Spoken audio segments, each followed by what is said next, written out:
नगर राज्य जहाँ 3 भाई रहते थे। बड़े का नाम भीमा, मंझले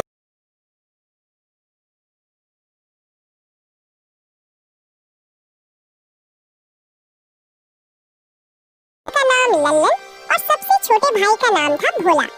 पिताजी गुजर चुके हैं, तीनों भाई का विवाह भी हो गया। आज तीनों भाई पिता की संपत्ति का बंटवारा कर रहे हैं। आहा, देखो भाई, मैं सबसे बड़ा हूँ, इसलिए मैं बंटवारे का काम करूँगा। बोलो, तुम लोगों को मंजूर है? भैया, मैं तो मंझला हूँ, आप जो बोलोगे मुझे स्वीकार है। भैया, आप दोनों तो मेरे बड़े भैया हो, मैं तो सबसे छोटा हूँ। आप लोग जो फैसला करोगे मैं उसे स्वीकार कर लूँगा। पिता के जाने के बाद आप दोनों को मैं पिता स्वरूप मानता हूँ। तो फिर ठीक है, सबसे पहले हम खेतों का बंटवारा करते हैं। देखो भाई, हमारे पास 2 खेत हैं और एक मेड़ है। हम लोग 3 भाई हैं, इसलिए 2 खेत में से एक मैं और एक मंझला लल्लन का होगा और बचा मेड़ छोटा भाई यानी कि भोले का होगा। अरे वाह, बहुत अच्छा निर्णय है भैया, मुझे मंजूर है। कहो भोला, तुम तो चुप हो गए, क्या तुम्हें मंजूर नहीं? नहीं नहीं भैया, आप जो कहेंगे वह मुझे मंजूर है। अच्छा तो ठीक है, अब बारी आती है हमारे पिताजी द्वारा लगाए गए आम के पेड़ का। चलो अब आम पेड़ के पास चलते हैं। अब तीनों भाई आम पेड़ के पास आते हैं। आम के पेड़ में 2 डाली है, दोनों डालियों में आम के फल लगे हुए हैं। देखो भाई, ये है आम का पेड़। अब इसका बंटवारा भी कर लेते हैं। देखो, इसमें 2 डाली है और एक जड़ है। इन 2 डाली में से एक डाली मेरा होगा और एक लल्लन का होगा और जड़ भोला का होगा। बहुत अच्छा भैया, ये फैसला भी मुझे मंजूर है। आप लोग तो बड़े हो, मैं तो सबसे छोटा हूँ। मैं भला आप लोगों के बात को कैसे टाल सकता हूँ? मुझे भी मंजूर है भैया। अब तीनों भाई घर के पास आते हैं। अब घर का बंटवारा भी होना है। तो फिर ठीक है, अब बारी आती है इस घर की। इस घर में 4 कमरे हैं और एक छत है। 2 कमरा मेरा होगा और 2 कमरा लल्लन का, और जो खप्पर का छत बच जाएगा वो भोला का होगा। भीमा के इस फैसले से भोला बहुत दुखी हो जाता है, फिर भी बड़े भाई का फैसला मानकर वो कुछ नहीं कहता है। इस तरह घर का बंटवारा भी पूरा हो जाता है। अरे भैया, खेत, पेड़ और घर के बाद और एक जरूरी चीज तो आप भूल ही गए। अरे लल्लन, वो क्या जरूरी चीज है जो मैं भूल गया हूँ? क्या तुम मुझे याद दिला सकते हो? भैया, पिताजी ने हम तीनों भाइयों के लिए कुछ रुपए पैसे भी तो छोड़ गए हैं, आप उसे कैसे भूल सकते हो? अरे हाँ, याद आया, जरा रुको, मैं अभी लेकर आता हूँ। बड़ा भाई भीमा घर के अंदर से एक मटका लेकर आता है जिसमें कई सिक्के भरे थे और उनमें से कुछ पुराने जमाने के सिक्के भी थे। देखो भाइयों, इसमें से 2 प्रकार के सिक्के हैं। एक जो अभी वर्तमान में चल रही हैं, वहीं दूसरा जो हमारे दादा के दादा के दादा जमाने के हैं, यानी कि बहुत पुराने जमाने के सिक्के हैं, जो कि कुछ अजीब धातुओं के साथ बनाया गया है। तो भैया, अब इन सिक्कों का कैसे बंटवारा करोगे आप? तो सुनो, अभी के जमाने में जितने भी सिक्के चल रहे हैं, उन सिक्कों को मैं और मंझला भाई लल्लन का होगा, और जो सिक्के बहुत पुराने हैं, जो कि पुराने धातुओं से बनाए गए हैं, वो भोला का होगा। इस तरह दोनों भाई रुपए पैसे को भी ले जाते हैं। देखो भोला, पुराने जमाने के सिक्के में सिर्फ 4 ही सिक्के बचे हुए हैं। तुम चाहे तो इन 4 सिक्कों को ले जा सकते हो, और बहुत ही पुराने जमाने के 4 सिक्के भोला को देते हैं। भैया, आप दोनों तो सारे रुपये पैसे ले लिए। अगर मेरे तकदीर में ये सिर्फ 4 रुपया ही लिखा है तो मैं उसे स्वीकार करता हूँ। भोला अपने हिस्से के 4 सिक्कों को लेकर घर के अंदर जा ही रहा था कि तभी बड़ा भाई रोककर कहता है, अरे भोला, तू पगला गया है क्या? तूने सुना नहीं? बंटवारा हो गया है, अब इस घर में हम रहेंगे। तुम्हारा हिस्सा तो छत में है, तुमको तो बंटवारा छत में दिया गया है। अब तुम उस खप्पर छत में जाकर रह सकते हो। इस घर के अंदर अब तुम नहीं रह सकते। अब ये घर हम दोनों का हुआ। भैया, आप ही कैसी बातें कर रहे हो? मैं कहाँ जाऊँगा? मेरा तो अभी अभी शादी हुआ है, मैं कहाँ रहूँगा भैया? अरे भोला भाई, ये तो तुम्हें पहले सोचना था ना, जब बंटवारा चल रहा था। अब पछताए क्या करे जब चिड़िया चुग गई खेत। दोनों भाई ने भोला और उसकी पत्नी को घर से धक्के मारकर बाहर कर दिया।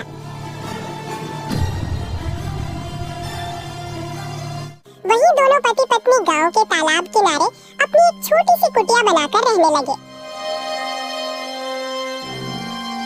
हे भगवान, यह हमारे साथ क्या हो रहा है? अब ना घर का रहे ना घाट का, कैसे चलेगा जीवन? 2 वक्त की रोटी तो छोड़ो, एक रोटी भी नसीब में नहीं है। अब रोते जाओ, जी भर के रोते रहो। अकल तो तुम्हारी घास चढ़ने गई थी, मेरी मती मारी गई थी जो मैंने तुम्हारे साथ विवाह किया। मेरी तो किस्मत ही खराब है। बड़े भाई बोलकर तुमने कुछ ज्यादा ही इज्जत दे दी। देख लिया नतीजा, अब भुगतो। पद्मा, वह दोनों मेरे बड़े भाई थे। अब बताओ भला, मैं उनसे कैसे सवाल जवाब करता? अच्छा, तुम्हारे बड़े भाइयों ने तो अपने छोटे भाई के लिए कुछ नहीं सोचा? सब कुछ तो रख लिया। तुम्हारे हिस्से में क्या दिया है? खेत के नाम पर मेड़ दिया है और पेड़ के नाम पर जड़ दिया है, घर के नाम पर छत दिया है और पैसे के नाम पर ये आदम जमाने के 4 सिक्के दिए हैं। पद्मा, अब बस भी करो, और कितनी ताने मारोगी? अब छोड़ो उन बातों को। चलो छोड़ दिया, अब बताओ आगे का क्या? क्या करोगे, क्या खाओगे, कुछ बताओगे मुझे? अब मैं क्या करूं पद्मा, अब तो मेरे पास कुछ भी नहीं है। एक काम करता हूँ, मैं मुखिया के पास इन पुराने सिक्कों को लेकर जाता हूँ। शायद इन सिक्कों के बदले मुझे कुछ नया सिक्का मिल जाए।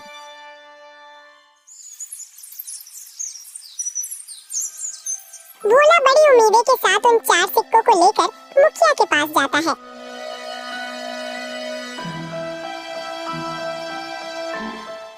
अरे भोला, तुम यहाँ? बताओ कैसे आना हुआ? मुखिया जी, मेरे पास ये सिर्फ 4 सिक्के ही हैं। क्या आप इन सिक्के के बदले मुझे कुछ नए सिक्के दे सकते हैं? अरे भोला, ये सिक्के बेकार हैं, अब ये चलन में नहीं रहा। भला तुम्हें इन सिक्कों के बदले कौन पैसे देगा? सच में तुम बहुत भोला हो। अब मैं क्या करूं? हे भगवान, मैं तो बर्बाद हो गया, मेरा सब कुछ लुट गया। अब देखो भोला, मैंने भी तुम तीनों भाइयों के बंटवारे की बात सुनी है। सुनकर बहुत बुरा लगा। दोनों भाइयों ने तो सब कुछ ले लिया और बदले में तुम्हें कुछ नहीं दिया। ऊपर से उन निर्दयी भाइयों ने तुम्हें घर से भगा भी दिया। हे भगवान, ऐसा भाई तो दुश्मनों को भी ना मिले। अभी क्या करूं मुखिया जी? लगता है मेरी तकदीर में कुछ नहीं है, मेरा मर जाना ही ठीक है। तुम्हारी दुख मुझे देखा नहीं जाता भोला, पता नहीं क्यों। वैसे तो मैं किसी के ऊपर दया नहीं करता, फिर भी तुम्हारा दुख देखकर मेरे जैसे कठोर दिल भी आज पिघल गया। एक काम करो भोला, कल से तुम और तुम्हारी पत्नी मेरे खेतों पर काम करो। मैं जितना मजदूरी दूसरे मजदूरों को देता हूँ, उससे ज्यादा मजदूरी मैं तुम दोनों को दूंगा। वैसे भी तुम्हारे पास अभी कोई काम नहीं है। हाँ मुखिया जी, मैं आपके यहाँ काम करूँगा, मेरी पत्नी भी काम करेगी। ठीक है भोला, तो फिर कल सुबह से खेत पर काम के लिए आ जाना। और ये तुम अपने सिक्के अपने पास ही रखो, शायद यही तुम्हारी 4 रुपए की तकदीर वाली निशानी है। भोला उदास होकर वापस अपनी कुटिया पर आता है। भोला की पत्नी रास्ता देख रही थी। भोला अपनी पत्नी के पास आकर सारी बातें बताने लगता है। अब यही दिन देखना बाकी था, अब हमें दूसरे के खेतों में काम करना पड़ेगा। हाय रे मेरी किस्मत। अब देखो पद्मा, तुम ज्यादा ज्ञान मत दो, हमें काम मिला है, कल से काम पर जाना है। इस तरह दिन गुजरता गया। भोला और पद्मा अब मुखिया के खेतों पर काम करने लगे। रोजी रोटी का एक जरिया उन्हें मिल गया। खेतों पर फसल लहलहाने लगी। अरे भैया, इस साल तो हमारा फसल बहुत अच्छा हुआ है। हाँ भाई, इस साल तो बहुत ज्यादा फसल हुआ है, इस साल बहुत आमदनी होगा। अब चलो भैया, अब घर चलते हैं, कल सुबह फिर आएंगे।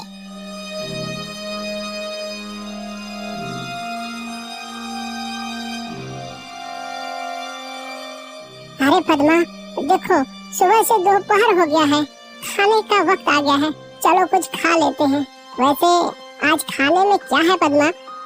घर में जो भी थी रूखी सूखी सब ले आई हूँ, जाकर ठूसो। थके हारे भोला और पद्मा दोनों खेत के एक किनारे में बैठकर खाना खाने लगते हैं। अरे पद्मा, क्या हुआ? तुम अचानक खाना क्यों बंद कर दी? नहीं नहीं, कुछ नहीं, मैं तो बस ऐसे ही कुछ सोच रही थी। क्यों पद्मा, क्या हुआ? बताओ भी। देखो ना, हम कितना काम करते हैं सुबह से लेकर शाम तक। ऐसा कब तक चलेगा? क्या तुम्हें नहीं लगता कि हमारा कोई संतान भी हो जो बुढ़ापे में हमारा सहारा हो? हाँ पद्मा, बार बार मैं भी यही सोचता हूँ, पर क्या करें, यह सब हमारे हाथ में नहीं, यह तो ऊपर वालों के हाथ में है।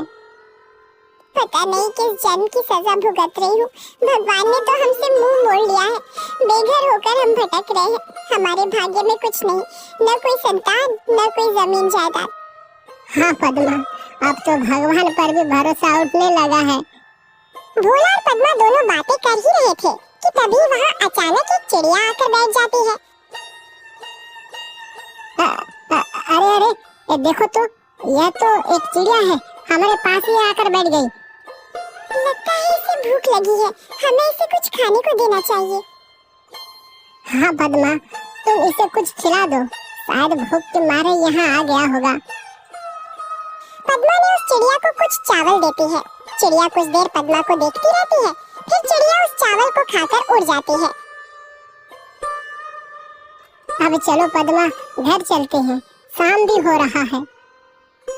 भोला और पद्मा दोनों खेतों पर काम करने के बाद अपना कुटिया पर चले जाते हैं।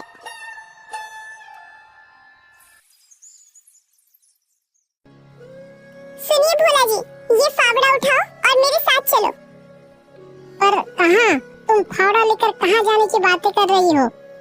ज्यादा सवाल जवाब नहीं, मेरे साथ चलो, आज कुछ जरूरी काम करनी है। क्या? कोई जरूरी काम? वो भी इस वक्त, रात को? हाँ जी, आज हम वो काम करने जा रहे हैं जिसे आपको पहले ही कर लेना चाहिए था। पद्मा के कहने पर भोला फावड़ा उठाता है। दोनों पति पत्नी अपने उस खेत के मेड़ पर आते हैं जो उन्हें बंटवारे पर मिला था। पद्मा, यह तो हमारा मेड़ है, और वहाँ पर जो फसल लगी है, जहाँ पानी भरा हुआ है, वह तो मेरे दोनों बड़े भाइयों का खेत है, और हम जहाँ खड़े हैं, यही हमारा मेड़ है। इसलिए तो मैं तुमको यहाँ लेकर आई हूँ बुद्धू। और सुनो, आप इस मेड़ को अभी के अभी तोड़ दो। ये क्या कह रही हो तुम? इससे तो मेरे दोनों भाइयों के पूरे फसल बर्बाद हो जाएगा। बिना मेड़ के भला खेती कैसे हो सकता है पद्मा? ये समस्या तुम्हारे भाइयों का है, तुम्हारा नहीं। हमारा मेड़ हमारी मर्जी, तोड़े या रखे। अरे वाह पद्मा वाह, मुझे पता नहीं था, तुम तो बड़ी होशियार हो, अब मुझे समझ में आ गया। इस तरह पद्मा और भोला ने खेत के सारे मेड़ को तोड़ दिया, जिससे खेतों से पानी भर गया और फसल बर्बाद हो गया। अगली सुबह जब दोनों भाई खेत पर पहुंचते हैं, हे भगवान, ये क्या हो गया? हमारे सभी फसल तो बर्बाद हो गया। कितनी अच्छी फसल लगी थी, सोचा था इस साल सोने के गहने लूंगा, पर सपना ही रह गया। अरे भाई, हम दोनों तो बर्बाद हो गए रे। कितनी अच्छी फसल लगी थी, अब बिना पानी से सब सूख गया। भला अब फसल कैसे होगी? अरे भैया, वो देखो, खेत का मेड़ को किसी ने तोड़ दिया है। जब मेड़ ही नहीं है तो खेत में पानी कहाँ रहेगा, और हम सिंचाई कैसे करेंगे? जरूर ये काम भोला का होगा, जरूर उसने होशियारी की होगी। भीमा और लल्लन दोनों रोते हुए घर को आते हैं। घर आकर अपनी पत्नियों को सारी कहानी बताने लगते हैं। अरे ये क्या हो गया? देखो जी, मेरी बात सुनो, अगर फसल बर्बाद हो गया है तो कोई बात नहीं, हमारा आम का पेड़ तो है। हाँ, तुमने बिल्कुल सही कहा, पर अभी आम पकने को कम से कम 12 से 15 दिन और लगेगा। हाँ भैया, जब आम पक जाएंगे तो हम उसे बाजार ले जाकर अच्छे पैसे कमा सकते हैं। हाँ ललन, तुम बिल्कुल ठीक कह रहे हो। अब यही एक रास्ता बचा है, वरना हम सब भूखे मर जाएंगे।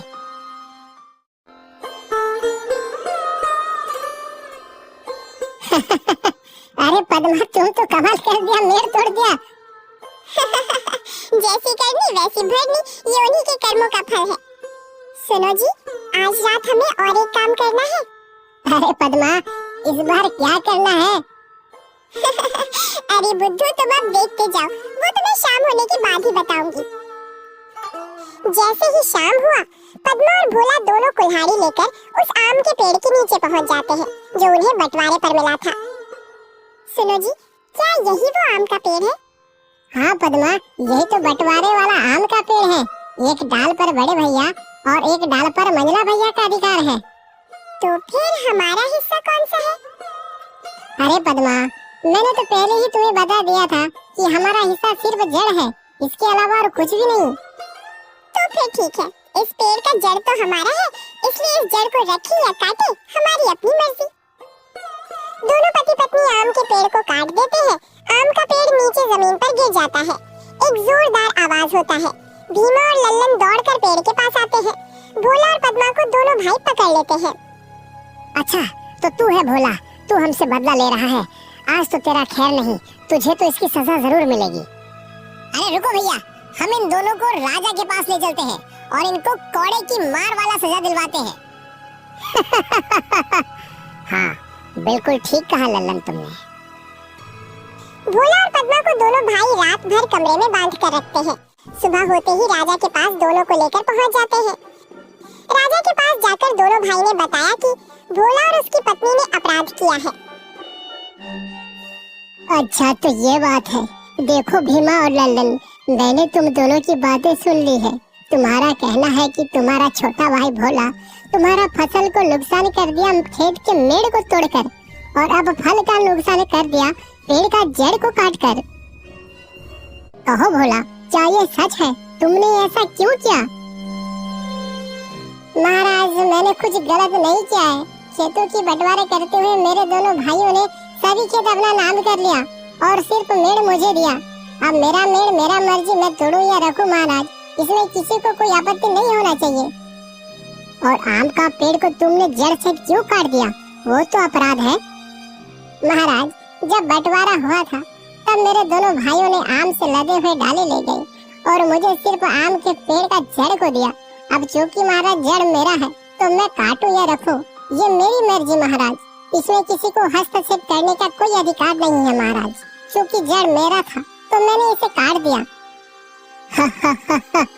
वैसे तुम्हारा भी कहना सही है। तुमने तो खूब बदला लिया है भोला।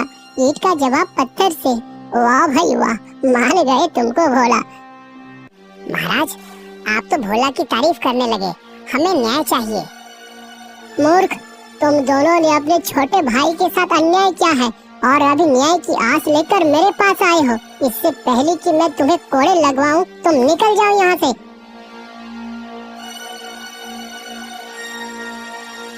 उस भोला की इतनी हिम्मत, उसने सरेआम हमें बेइज्जत किया है। उस भोला को तो सबक सिखाना ही पड़ेगा। हाँ भैया, नहीं छोड़ेंगे उसे। भोला और उसकी पत्नी रोज की तरह आज भी मुखिया के खेतों पर काम कर रहे थे। दोपहर के बाद जैसे ही दोनों खाना खाने बैठते हैं, तभी वो चिड़िया दोबारा उनके पास उड़कर आती है। अरे अरे, यह चिड़िया तो फिर से यहाँ आ गई। लगती है भूखी होगी बेचारी। चलो मैं इसे कुछ खाना खिला देती हूँ। देखो ये चिड़िया कितनी प्यारी है। अगर मेरा भी कोई संतान होता तो उसे भी मैं इसी तरह खाना खिलाती। पद्मा ने उस चिड़िया को खाना खिलाया। खाना खाने के बाद वहाँ एक चमत्कार हो गया। चिड़िया अचानक एक युवक के रूप में बदल गया। आप दोनों ने मुझे वापस इंसानी रूप में लाया है। आज के बाद आप दोनों मेरे माता पिता हो। अरे अरे, ये क्या? ये तो अभी एक चिड़िया थी, अब इंसान कैसे बन गया? कहीं तुम कोई बहरूपिया तो नहीं? चले जाओ यहाँ से। युवक को अचानक देख डरने लगे कि तभी वहाँ ऋषि चरणदास जी पहुँच जाते हैं। देखो भोला, तुम दोनों को डरने की कोई जरूरत नहीं है। ये युवक आज के बाद तुम्हारा है, तुम्हारा ही संतान की तरह तुम दोनों के संग रहेगा। क्या ये सच है बाबा? ये हमारा बेटा बनेगा? हाँ पद्मा, तुम हमेशा नाराज थी ना। आज के बाद तुम इसे अपना बेटा बना लेना। 20 वर्ष मैंने इस घड़ी का इंतजार किया है और आज वो समय आ गया है। 20 वर्ष? बाबा, क्या कोई रहस्य है? हाँ भोला, आज से 20 वर्ष पहले की बात है, जब मैं प्रातः स्नान के लिए नदी पर गया था। तभी नदी किनारे एक बच्चा रोते हुए मुझे मिला था।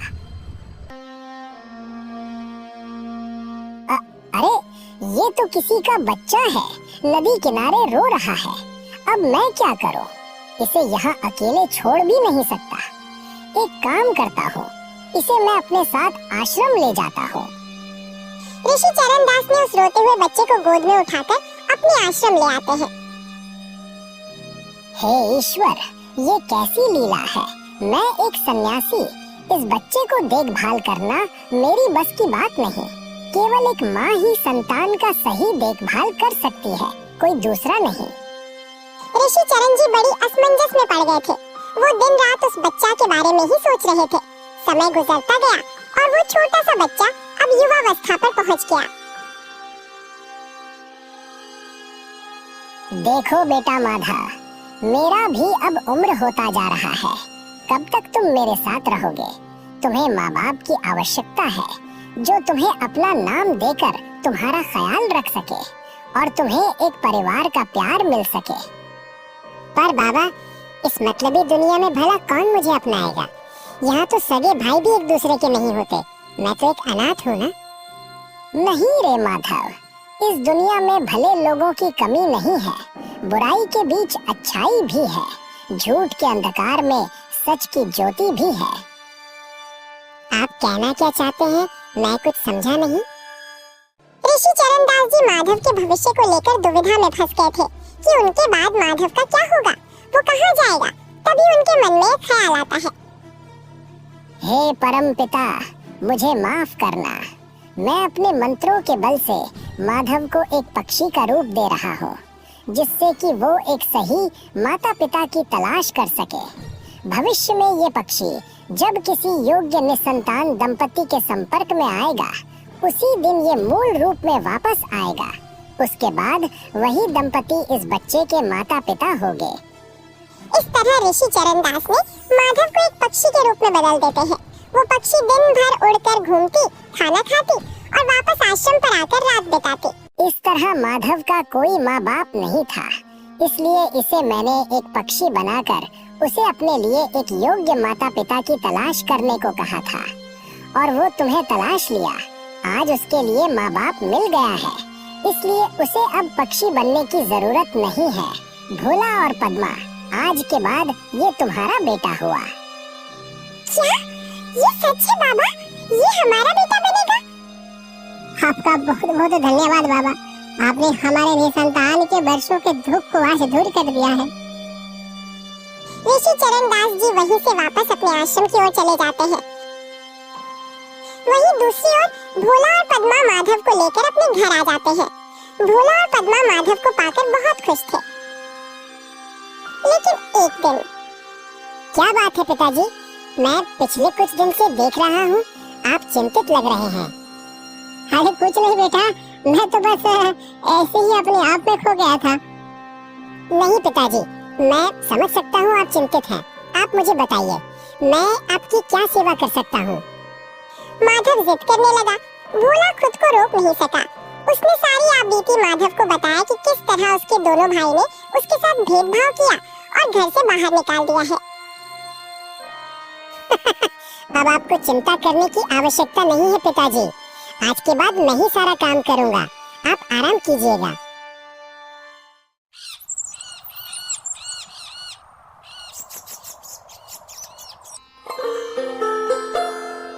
पिताजी, मैं जरा अपने चाचाओं से मिलकर आता हूँ, तब तक आप अपना ख्याल रखिएगा। नहीं बेटा नहीं, वहाँ मत जाओ, वो लोग अच्छे नहीं हैं। पिताजी, अब आप देखते जाइए आपका ये माधव अब कैसे अपने चाचाओं को चक्की पिसवाता है। पिता के मना करने के बाद भी माधव अपने साथ एक कुल्हाड़ी लेकर भीमा के घर पहुंच जाता है। अरे वो कौन हो तुम और यहाँ क्या लेने आए हो? चाचा जी नमस्ते, आपने मुझे पहचाना नहीं? मेरा नाम माधव है। मेरे पिताजी भोला ने मुझे आपके पास भेजा है। क्या भोला का बेटा? रातों रात भोला का बेटा कहाँ से टपक गया? अरे पागल, ये क्या मजाक है? भोला के पास तो कोई संतान नहीं है, तुम जरूर कोई चालबाज हो। ललन, मुझे लगता है ये भोला का कोई नया चाल है। हमें सावधानी से काम करना होगा। अच्छा चलो, अच्छा ठीक है, बताओ तुम यहाँ क्या करने आए हो? जाओ अपने बाप के पास। चाचा जी, मैं अपना छत लेने आया हूँ जो आपने अपने कमरे के ऊपर लगा रखा है। अरे तुम पागल हो गया क्या? कहाँ है तेरा छत? अरे चाचा जी, लगता है आप भूल गए।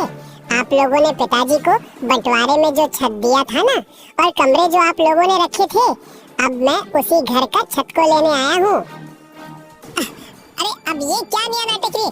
अगर तू ये छत ले जाएगा तो फिर हमारा कमरा किस काम का होगा? ये लड़के, तू ये छत नहीं तोड़ सकता, अंजाम बहुत बुरा होगा। मैं तो बस मेरा काम करने आया हूँ, आप लोग मेरे काम में दखल क्यों दे रहे हो? इतना कहकर माधव घर के ऊपर चढ़ जाता है और छत को तोड़ देता है। छत टूटने के बाद घबराकर दोनों भाई राजा के पास शिकायत करने पहुंच जाते हैं। अरे भीमा और लल्लन, तुम दोनों फिर से वापस आ गए। बताओ अब क्या हुआ? महाराज, एक जरूरी खबर हमें आपको बतानी है। जरूरी खबर? ऐसा है तो फिर बताओ, क्या खबर लाए हो? महाराज, भोला के पास कोई संतान नहीं है। अचानक रातों रात उसका संतान पैदा हो गया, और वो भी करीब 20 साल का लड़का। हाँ महाराज, और उसने सुबह हमारे घर के सारे छत को तोड़ दिया है और कहता है राजा भी मेरा कुछ नहीं बिगाड़ सकता। सावधान महाराज, मुझे लगता है वो एक बहरूपिया है या फिर कोई गुप्तचर हो सकता है। महाराज, अगर आपने समय रहते उसे गिरफ्तार नहीं किया तो हमारे राज्य और आपके सिंहासन के लिए खतरा है। अच्छा, तो ये बात है। सैनिकों, जाओ उस भोला और उसके उस आकस्मिक लड़के को लेकर तुरंत राज दरबार पर हाजिर करो। कुछ देर के बाद सैनिकों ने भोला और माधव को पकड़कर राज दरबार पर हाजिर करते हैं। सुनो भोला, क्या ये तुम्हारा संतान है? हाँ महाराज, यह मेरा ही लड़का है, इसका नाम माधव है। माधव, तुमने इनके घर की छत को क्यों तोड़ दिया? और तुमने कहा कि राजा भी मेरा कुछ नहीं बिगाड़ सकते। तुम्हारी इतनी बड़ी हिम्मत कैसे हुई? महाराज, मैंने कुछ गलत नहीं किया और मैंने कुछ गलत नहीं कहा। सुनिए महाराज, बंटवारे में मेरे दोनों चाचा ने घर और कमरा खुद ले लिया और केवल छत मेरे पिता भोला को दिया। अब मैं अपने पिता के हिस्से का सामान को तोड़ूं या रखूं, ये तो मेरा हक है। इसमें गलती कहाँ है महाराज? मैंने तो बस अपने पिता के हिस्से को तोड़ा है, मैंने चाचा जी के सामान को हाथ भी नहीं लगाया। अरे भीमा, क्या तुमने बंटवारे में भोला को छत दिया था? हाँ महाराज, हमने भोला को बंटवारे में घर का छत दिया था और कमरा हमने रखा था। अरे ये कैसा बंटवारा है? फिर तो ये सही है, इसमें भोला और माधव का कोई दोष नहीं है। ये गलत है महाराज, अब बिना छत के हम कैसे रहेंगे? तुम अपने आप को बड़ा चालाक समझते हो भीमा। यह बात तुम्हें पहले ही सोच लेना चाहिए था। अब तुम्हारी करनी का फल तुम्हें ही भुगतना होगा। नहीं नहीं महाराज, ये झूठ बोल रहा है। ये भोला का बेटा नहीं है, ये गुप्तचर है। मैं गुप्तचर हूँ? इसका क्या आपके पास कोई प्रमाण है? बताओ भीमा, इसके गुप्तचर होने का तुम्हारे पास कोई प्रमाण है? तो फिर तुम इस पर आरोप क्यों लगा रहे हो? महाराज, अगर प्रमाण की बात है तो पहले इस माधव को प्रमाण मांगिए। क्या ये हमारे खानदानी है या कोई बहरूपिया? माधव, क्या तुम अपना प्रमाण दिखा सकते हो कि तुम इनकी खानदानी वारिस हो?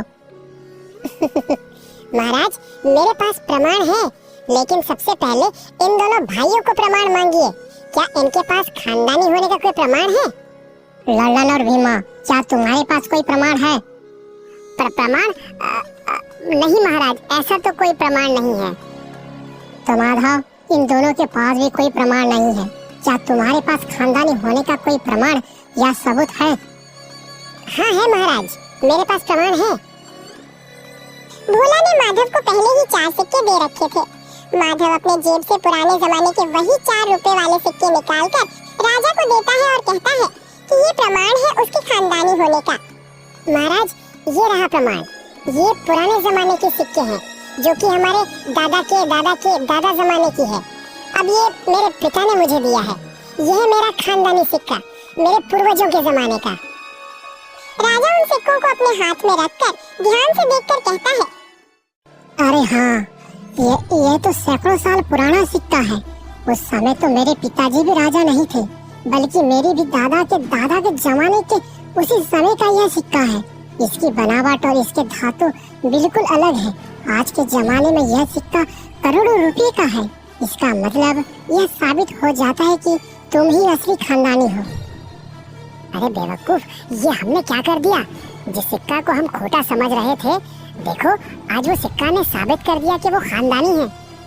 हाँ भैया, और राजा बता रहे हैं कि वो अनमोल है, करोड़ों रुपयों के हैं। ये हमसे बहुत बड़ी गलती हो गई। अरे तुम दोनों आपस में क्या फुसफुसा रहे हो? नहीं नहीं महाराज, हम तो बस ऐसे ही आपस में बात कर रहे थे।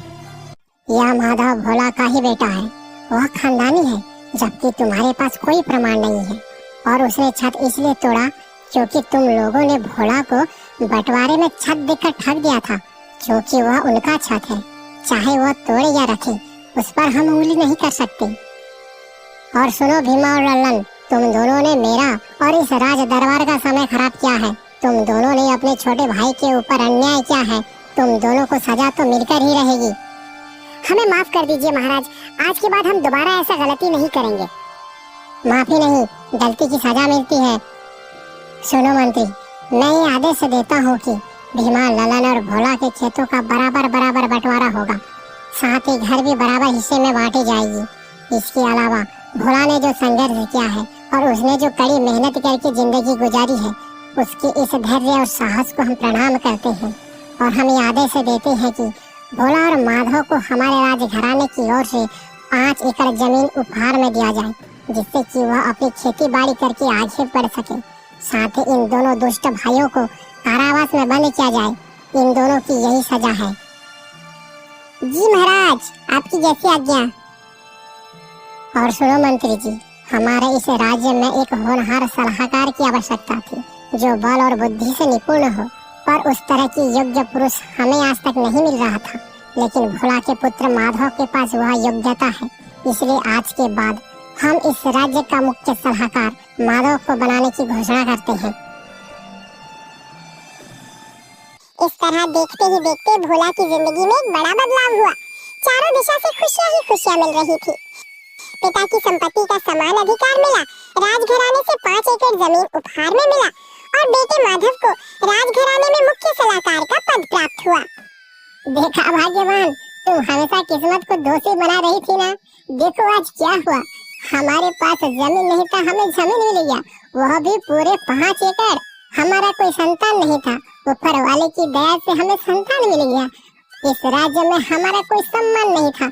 आज देखो पद्मा, राजघराने में हमें इतना बड़ा सम्मान का पद मिला है कि हमारा संतान को मुख्य सलाहकार का पद मिला है, यानी कि माधव को मुख्य सलाहकार बनाया गया है। और हमारा पुराना सिक्का जो कभी हम बेकार समझ रहे थे, वो सिक्का तो करोड़ों का निकला पद्मा, करोड़ों का। मुझे माफ कर दीजिए, न जाने मेरे मुंह में जो आया वही बोल दिया। लेकिन ये बात सच है कि समय के आगे किसी की नहीं चलती। समय राजा को रंग तो रंग को राजा बना देती है, इसीलिए हमेशा समय के साथ चलना चाहिए। हाँ पद्मा, और हमेशा एकजुट होकर इंसानों को साथ में चलना चाहिए। बिना पक्षपात के सबको एक जैसा और समान अधिकार मिलना चाहिए। और खोटा सिक्का करोड़ों का निकला। यही है मेहनत, धैर्य और साहस का फल, जो तुरंत नहीं मिलता, लेकिन जब भी मिलता है छप्पर फाड़ के मिलता है।